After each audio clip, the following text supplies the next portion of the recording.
Vamos a recibir, como lo veníamos anunciando, al economista Alfonso Capurro de CPA Ferrer. Alfonso, hay un montón de temas para analizar en el contexto internacional, regional, pero nos parece bien importante arrancar por el aspecto local. Ayer se hicieron algunos anuncios en el tema fiscal de nuestro país y nos parece bueno arrancar por este tema especialmente. ¿Cómo está hoy Uruguay? Quizás la pregunta sea bien amplia, pero creo que hay elementos bien interesantes para analizar y recientes. ¿Cómo se está viendo Uruguay hoy en este momento? ¿Qué tal? Buenos días y gracias por acompañarnos. Bueno, buenos días. Muchas gracias por la invitación. A ver, con respecto a tu pregunta, en realidad hay un poco de contexto, ¿no? Uruguay viene de un periodo extraordinario de crecimiento, está bien en muchos aspectos, está robusto en muchos aspectos, pero la realidad es que ya van 18 meses o tal vez algo más donde venimos recibiendo malas noticias de afuera y lo que está sucediendo ahora es que Uruguay está como algo así como cambiando la fase cíclica que atraviesa la economía, ¿no? Veníamos de un periodo de mucho crecimiento, de mucho vigor, mucha inversión y generación del empleo y estamos transitando hacia una nueva fase y puntualmente hoy, dentro de esta transición hacia la nueva fase, la economía podríamos decir que está virtualmente estancada. Los datos en 2015 crecimos 1%, pero en realidad en la segunda mitad del año la economía prácticamente no creció. Ese 1% es el promedio de una primera mitad creciendo y una segunda mitad estancada prácticamente. Y eso probablemente se mantuvo durante los primeros meses de este 2016. Entonces tenemos una economía que está relativamente estancada o creciendo muy poco. Una inflación que ha ido subiendo y que marca algunos desequilibrios subyacentes que hay en la economía uruguaya y una preocupación creciente por un desequilibrio fiscal que se ha venido gestando ya en los últimos años y que en los últimos registros está superando valores del 3,5% del producto, que es una cifra que obviamente genera cierta preocupación. Alfonso, ¿es suficiente este ajuste de las últimas horas? ¿Equilibra los números? Bueno, no lo conocemos todavía, no conocemos la magnitud, así que no nos podemos pronunciar todavía. Probablemente, digamos, esto en la medida que no se reviertan las condiciones regionales e internacionales, probablemente se van a precisar más medidas fiscales, ¿no? El desequilibrio es importante, no es grave, pero es importante. Y en la medida que Uruguay no retome una senda de crecimiento en un plazo relativamente corto, probablemente va a haber que tomar más medidas fiscales.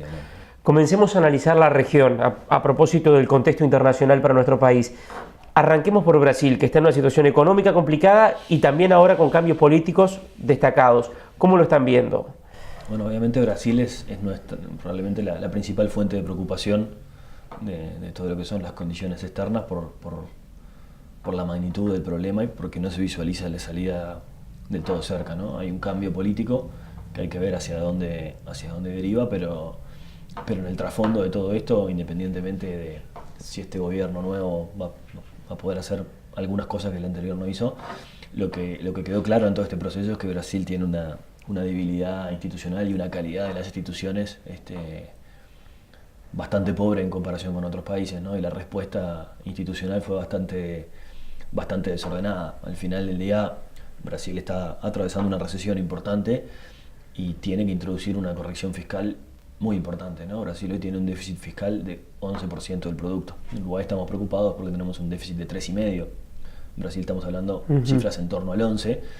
Y pensemos que tenemos un gobierno que en realidad hoy no responde a un mandato popular. Esa es la realidad, no es un gobierno que fue votado.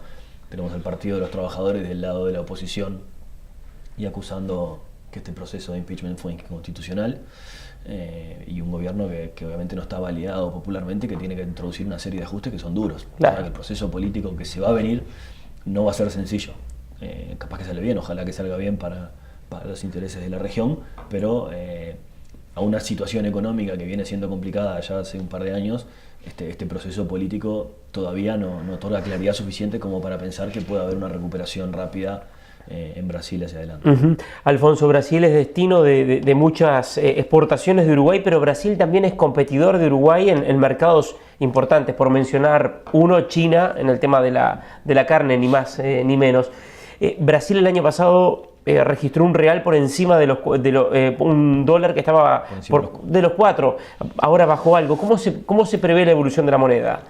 Bueno, a ver, la evolución de la moneda ha estado bastante atada a todas estas novedades políticas, ¿no? En general lo que ha pasado en lo que va de este 2016 es que el mercado recibió bien las noticias del impeachment probablemente asumiendo que iba a venir un nuevo gobierno más proclive a hacer los reajustes macroeconómicos, ¿no? O sea que en realidad Brasil perdió algo de competitividad en los últimos 4 a 6 meses, se ha encarecido en cierta medida.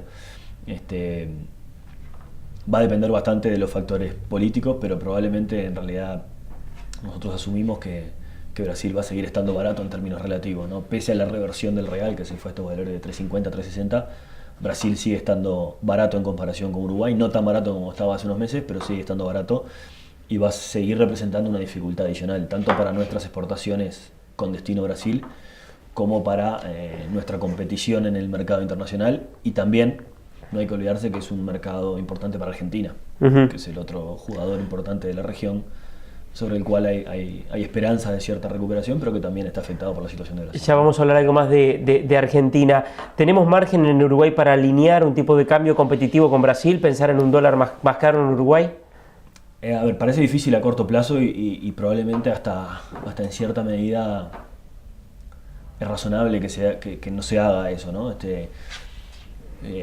La competitividad, y sobre todo la competitividad tipo de cambio, la competitividad de precios, en general, por nuestra disciplina, por los economistas, es vista como un fenómeno agregado, ¿no? Y hay que pensar que Brasil hoy está fuera de la foto. Brasil no es representativo del promedio de nuestro mercado. Brasil está atravesando una situación muy particular y hay que pensar y hay que entender que las monedas reaccionan ante fundamentos, y estos fundamentos son, por ejemplo, la situación del crecimiento de una economía, las perspectivas, la situación fiscal y probablemente también la situación política e institucional, ¿no? Entonces, el real a 4 en Brasil, o el real a 3 y pico estos días, está reflejando la situación de incertidumbre, la recesión, la incertidumbre fiscal y la incertidumbre política, todas cosas que en Uruguay hoy no están sucediendo, con lo cual es razonable que nuestra moneda no vaya igual de lo que ha ido el real.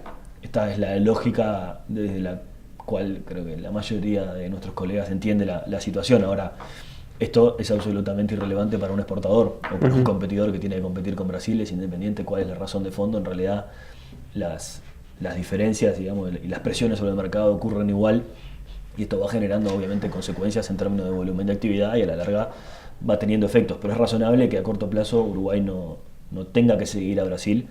Pero sí es importante vigilar la situación promedio de la competitividad y evitar que se consolide un rezago que se había consolidado en los últimos años, tratar de corregirlo progresivamente, ¿no? ¿Qué prevén ustedes con respecto al dólar en Uruguay para el cierre del año? Bueno, nosotros estábamos proyectando valores en torno a los 36 pesos, con algunas dudas en las últimas semanas porque realmente han habido novedades a nivel global. Veníamos de un proceso de corrección del dólar bastante intenso en enero y febrero, y de marzo en adelante este proceso amainó, ¿no? Entonces, si uno trata de entender qué pasó con el dólar en Uruguay en los últimos meses, en realidad había una mezcla de una necesidad de corrección interna, salidas de capitales de Uruguay, que en realidad estaban reflejando salidas de la mayoría de los países emergentes, y Uruguay acompañando una tendencia global de fortalecimiento del dólar. Todo eso de marzo en adelante se dio vuelta y el proceso global se enfrió, el dólar se estabilizó, incluso se debilitó en algunos mercados. Y a nivel interno también tuvimos una reacción del Banco Central que le puso freno a la política monetaria, o por lo menos un poco más de tensión a la política monetaria, para intentar encauzar la inflación, o por lo menos para evitar que la inflación adopte una trayectoria espiralizada por encima del 10%, con lo cual en los últimos meses tuvimos la conjunción de un dólar que aflojó a nivel global y de Uruguay que apretó un poco la política monetaria para contener la inflación. Todo eso le puso pausa al proceso del dólar, que está bastante frío en las últimas semanas, bastante estable, ¿no? Con lo cual, en principio tenemos proyectado un dólar a 36, pero puede ser algo menos si no cambian las condiciones globales. Alfonso, tendremos un montón de temas para conversar, pero nos queda prácticamente muy poquito tiempo. ¿Cómo ven? Nos gustaría hablar algo más de Argentina también, poder hablar de otras economías importantes, caso China, Estados Unidos, pero teniendo en cuenta el perfil del programa, donde los temas de los commodities agropecuarios es fundamental, ¿cómo ven el escenario global en lo que tiene que ver al precio de los commodities? ¿Entramos en un proceso de recuperación o ven un escenario que tendría muy poco cambio para los próximos meses? A ver, nosotros entendemos que eso no cambió sustantivamente, y en realidad lo que son los fundamentos macroeconómicos y financieros globales no han cambiado demasiado, ¿no? O sea, tenemos un mundo relativamente deprimido y creciendo poco, enfriándose de la mano de China, que es uno de los protagonistas de este enfriamiento.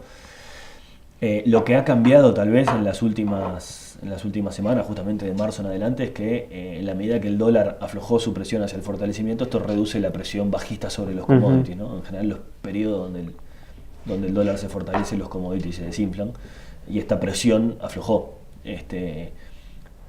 Parece difícil pensar que vamos a tener un proceso de debilitamiento del dólar hacia adelante como para que eso le ponga presión alcista de los commodities. O sea, ni del lado del dólar ni del lado del crecimiento global estamos esperando fundamentos que presionen hacia la recuperación de los commodities. De hecho, si uno mira los mercados en las últimas semanas, en realidad sí hemos tenido recuperación en el caso del petróleo, recuperación en el caso de la soja y de algunos granos, pero todos son probablemente bastante vinculados a factores de oferta, ¿no? Si uno mira la tendencia de los precios de exportación de la carne de Uruguay, probablemente la situación, digamos, no es tan positiva, y en realidad está reflejando este desinflamiento a nivel global, ¿no? O sea, tanto en el petróleo como en el caso de la soja, las novedades de los últimos meses lo que han consolidado es la visión de una restricción del lado de la oferta que hace que los precios suban en forma relativamente abrupta, ¿no? Pero en realidad, antes de los episodios de las inundaciones acá en el Mercosur, la soja estaba planchada y bastante deprimida, ¿no? Y eso probablemente refleja un poco más lo que son las condiciones globales. O sea, con esto no estamos diciendo que los precios no van a subir, sino que lo que estamos diciendo es que las condiciones, por lo menos macroeconómicas generales, no le dan soporte a una suba de precios, y probablemente los soportes o las tendencias alcistas en los precios hay que esperarlas más bien por particularidades de cada mercado, ya sea por un pico de demanda en un mercado específico, por un problema de un competidor o por una restricción de oferta a nivel global, como pasó de repente con la soja o con el petróleo. Economista Alfonso Capurro, integrante de CPA Ferrer, muchas gracias. Gracias a ustedes por la invitación.